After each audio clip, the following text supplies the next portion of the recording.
both of us entered our previous relationships in therapy as opposed to waiting for conflict to arise and then try to repair.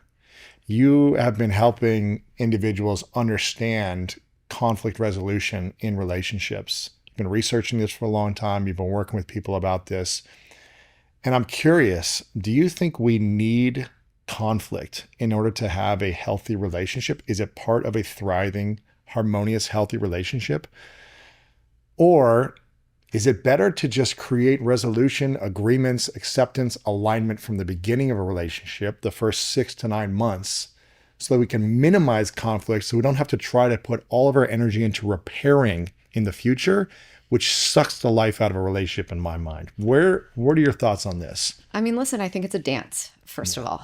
And I look at relationships in phases.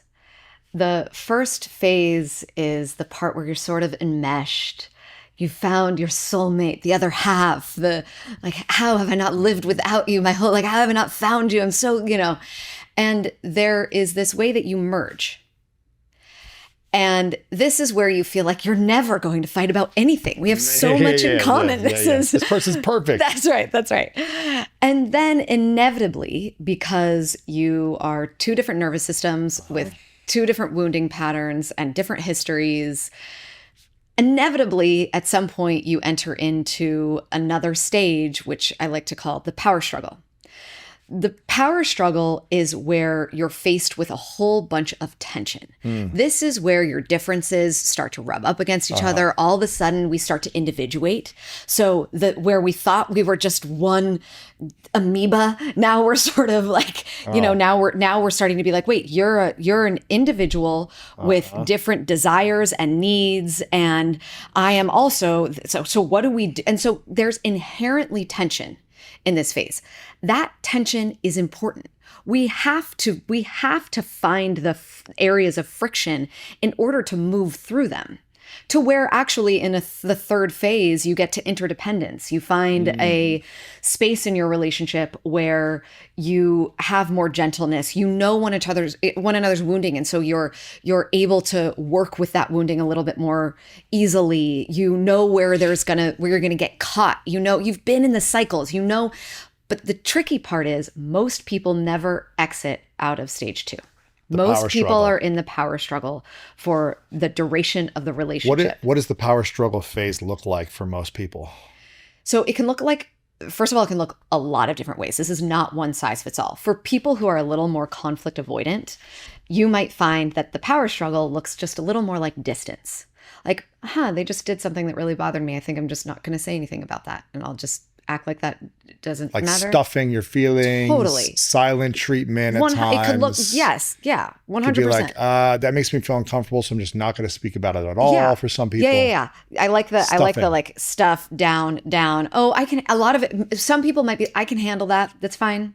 It's the quintessential, I'm fine. Until 2-3 years later, you explode. You're definitely not fine. Or 2-3 weeks later, you're not fine. Right. And if you have two people who do that, you're going to end up walking two parallel paths, and you'll be roommates before long who aren't talking about much, and you're just living different lives in the same house. Or would that power struggle phase also be you don't say what's truly on your heart? You don't have the courage to speak to your partner directly, but you talk about it to other friends and family about what they're not giving you? 100%.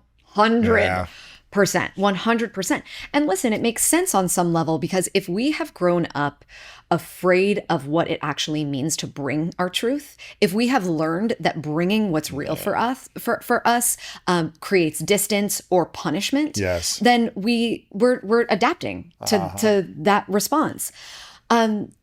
There's one of my mentors is Terry Real, and he's fantastic, and he has a line that I think is so profound, which is, adaptive now, maladaptive then. Right? So what now is an adaptation that you have figured out because your mom yelled at you, and your reaction to that when she yelled at you was to hide and then be good. Now, what are you going to do in your relationship? Well, you're probably going to hide and be good. And so your partner might come to you and be mad at you, and you might just start appeasing. No, it's okay. Oh, I totally didn't mean to do that. I can't believe.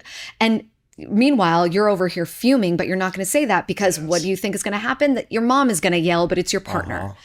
And so we have to start learning what it actually means to grow out of our maladaptive responses into adaptive responses. So if you were yelled at as a kid, for instance, and your adaptive smart response, by the way, smart response was to, like I just said, maybe hide in your room and cry. And that actually gave you attention from your dad. So when you cried, your mom would yell, and when you cried, your dad would come and console. Yeah. So what did you learn? You learned safety is crying, having a big reaction, and then dad's going to come console me. Now, as an adult, you cry hoping for that same attention. And it might not even be conscious, by the way. You just cry because that's the thing that comes up. It just comes out of you like that. It's so easy. And all of a sudden, your partner doesn't actually respond to that. Your partner actually needs you to be in a little bit more of a regulated space for them to meet you. Yeah. And where do you go? You go deeper into the pain. You go harder into the crying because that's the thing that got you attention before. So when we don't understand that there is this younger part of ourselves that is in charge when we're triggered. Now, you can call this the amygdala. You can call this your inner child. There are many people have had many, in many traditions have called this different things. Yeah. I like to look at it as a little kid, as like your 5-year-old self who's crying, begging for a parent to hold you and give you attention. And when that matches up, which it just tends to do in relationships with your partner's wounding, well, guess what? You're probably not going to get your needs met. Yeah. It's going to lead to more tension.